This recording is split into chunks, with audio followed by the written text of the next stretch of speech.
안녕하세요. 신한승 부동산 대표 공인중개사 오종수입니다. 요즘은 부동산 시장이 주춤합니다. 비수기입니다. 작년 3, 4분기부터 그러니까 작년 연말부터 금리가 야금야금씩 오르더니 지금도 현재 오르고 있는 중이죠. 그래서 대한민국 부동산 시장은 지금 주춤합니다. 특히 신정부 들어서서 같이 주춤합니다. 자, 그래서 지금 이럴 때일수록 손을 놓지 마시고 비수기일수록 직간접적으로 토지에 대한 경험이나 공부를 하는 것이 좋을 것입니다. 그러나 부동산 시장이 주춤하더라도 토지 시장은 또 조금 성격이 틀립니다. 대토라는 개념이 있기 때문에 제가 속한 안성시 연접지, 예를 들면 용인 원삼 SK 반도체 클러스터 126만 평 보상금이 8천억입니다. 그 보상이 있고 이것뿐만 아니고 각 지역에 보상이 있죠. 도로 수용료라는 보상으로 대토를 찾으러 오신 분들이 있습니다. 이런 분들은 현찰을 갖고 오시기 때문에 금리하고는 관계가 없습니다. 올해 토지 보상금이 총 우리나라에 한 40조 된다고 하죠. 그렇기 때문에 금리를 올리고 있는 겁니다. 시중에 통화량이 돈이 많이 풀렸기 때문에 금리를 올리는 겁니다. 그러나 토지시장은 이런 분들이 있기 때문에 아직도 견고하게 어느 정도는 지속되고 있습니다. 자, 그래서 오늘은 땅을 사시는데 일반적으로 가장 쉽게 물어보는 것, 도로 있나요? 제가 도로뿐만 아니라 또 하나 더 보라 그랬죠. 배수로는 있나요? 요 두 가지인데 그 중에서도 도로. 자, 맹지의 땅을 내서 도로를 내서 맹지를 사면은 대박이 나겠죠. 그래서 이 도로 부분은 조금 복잡하고요, 까다롭습니다. 일괄적으로 도로는 몇 메타라고 얘기할 수는 없고 각정 건축할 때마다 도로의 폭이나 요구사항이 틀립니다. 그래서 오늘은 도로 부분에 대해서 자세하게 들여다보고자 합니다.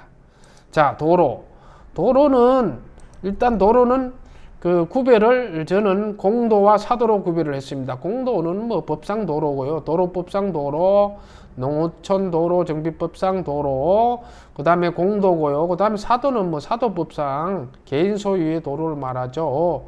자, 그래서 공도는 도로법에 나와 있고 이렇게요. 참고하시고요. 그 다음에 사도는 제가 별도로 정리를 했습니다. 자, 사도는 사도법상 사도. 그러니까 이 사도법상 사도는 개인 소유의 땅이나 도로로서 지정고시 돼가지고 지자체 허가를 맡아서 지정고시 돼서 지목이 도로로 이미 돼 있는 것을 말합니다. 개설된 것을 말합니다. 그러니까 이 사도를 사용할 때는 홍길동이 땅이라도 김갑순이가 홍길동이의 허락을 받지 않고 사용을 할 수 있죠. 그래서 사용성락이 원칙적으로 불필요하고 법정 도로입니다. 지목은 도로입니다. 지자체의 허가를 받습니다. 지정고시된 도로, 말이 사도법 개인 소유지 도로입니다. 공도나 마찬가지입니다. 자, 여기와 극히 반대되는 개념 순수사도. 이건 홍길동 개인 땅이야. 순수사동이 도로로 지정고시 안 했어. 지자체의 허가를 맡아서 도로로 개설한 것이 아니고 지가 그냥 깔았어. 비법정 도로입니다. 이거는 혹시 이 사람이 홍길동이라 그러면은 이 땅을 사용을 하려면은 이 사람한테 사용승낙을 맡아야죠. 이 사람은 순수 개인 도로이기 때문에. 자, 그 다음에 세 번째로 가장 많이 현실적으로 도로로 사용하는 것은 간섭법상 도로, 현황도로입니다.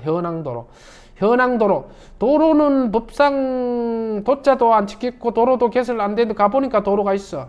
도로가 있더라도 불특정 다수인이 오랫동안 사용을 했어야 돼요. 그래야지 이게 간섭법상 도로로서 인정이 됩니다. 이 도로는 여러 사람이 오랫동안 홍길동이 소유의 땅이지만 도로로 사용됐고 누구나 그것을 도로라고 인정을 하면은 그 도로를 사용해서 건축 허가를 낼 때는 사용승낙 불필요합니다. 비법정 도로고 도로로 지정 고시는 하지 않았지만은 간섭법상 오래 다니다 보니까 도로가 됐어. 이런 경우에는 사용승인을 안 맡아도 된다. 중요합니다.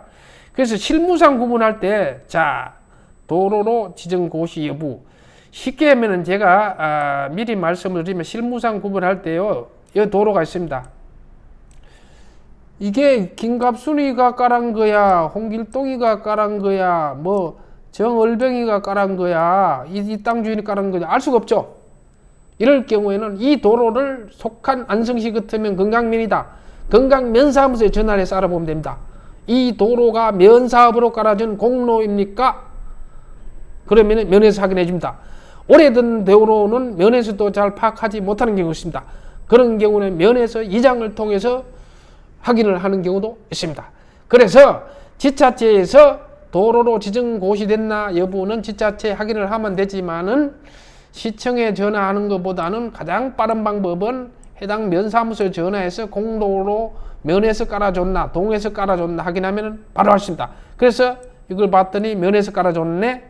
그럼 공도입니다. 홍길동 소유라도 누구나 사용할 수 있고 이 사람 이 건축 허가를 낼 때 이 땅 주인한테 허가를 맡을 필요가 없습니다.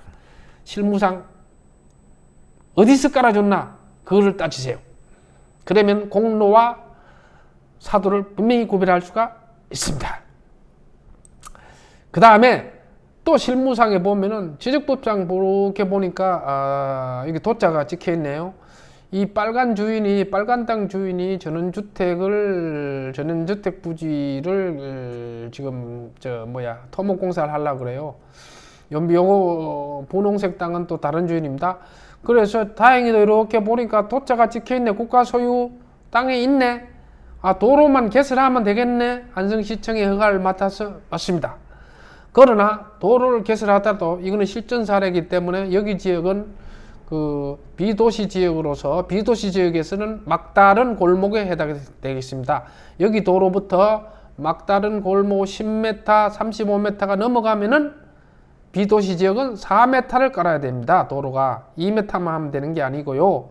그래서 여기 홍길동이는 요 도로 폭이 2m밖에 안 된다고 하면은 자기 땅을 한 2m 내놔야죠. 그래서 도로를 개설하면 좋은데 여 밑에 또 김갑순이한테도 똑같이 얘기를 해야 돼. 너도 한 2m를 내놓으세요.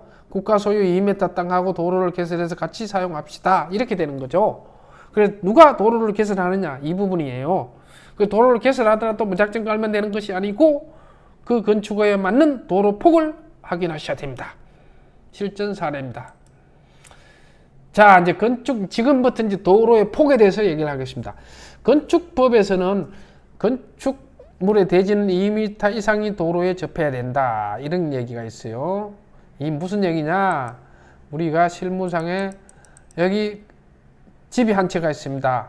집이 한 채가 있는데 이 집에 진출입할 수 있는 도로 폭은 2m 이상이 돼야 된다.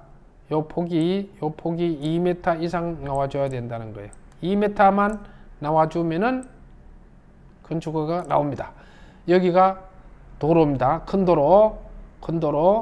요거는 보통 그 연면적이 1000제곱미터 미만인 경우에 그렇습니다. 자, 그래서 단독이나 이런 것들은 대지가 2m만 도로에 접해도 건축허가 나옵니다. 2m 도로. 그 다음에 건축법 시행령에 4m 도로를 설명하고 있습니다. 건축법 시행령의 4m 도로는 이미지에서 보면은 이 건물이 연면적이 예를 들어서 600평, 10층짜리 공장이 900평 있다면은 요 도로폭은 4m 나와줘야 됩니다. 4m가 나와줘야만 허가가 나옵니다. 그러니까 일반 단독 같은 경우는 2m, 연면적이 600평, 공장은 900평 이상인 건축물은 4m 도로폭이 나와줘야 된다. 그 다음에 이거 두 번째고, 세 번째, 막다른 도로에서 도로폭. 막다른 도로. 자, 이미지를 놓고 설명할게요. 실제 이 큰 도로가 있습니다. 이 도로 끝이죠?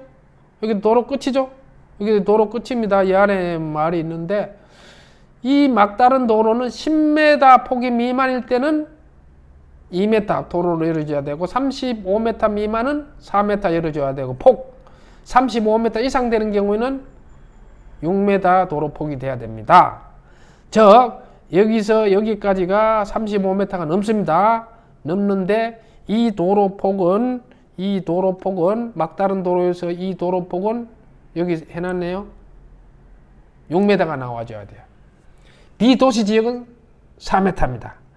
그러니까 요것도 10m 미만은 2m만 되고 35m 미만은 3m만 돼도 되고 35m 넘어가는 것은 6m, 비도시 지역은 4m입니다.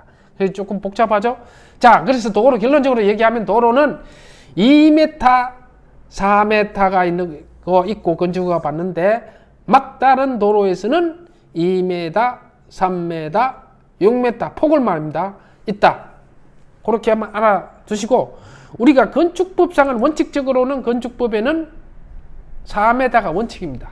4m가 원칙인데 예외적이 있어요. 지형적으로 자동차 통행이 불가능한 경우나 막다른 도로인 경우는 방금 설명했죠. 그런 경우엔 도로폭이 다르다는 거예요. 원칙은 4m인데 조금 전에 설명했던 대로 2m짜리도 있고 3m짜리도 있고 4m짜리도 있고 6m짜리도 있습니다.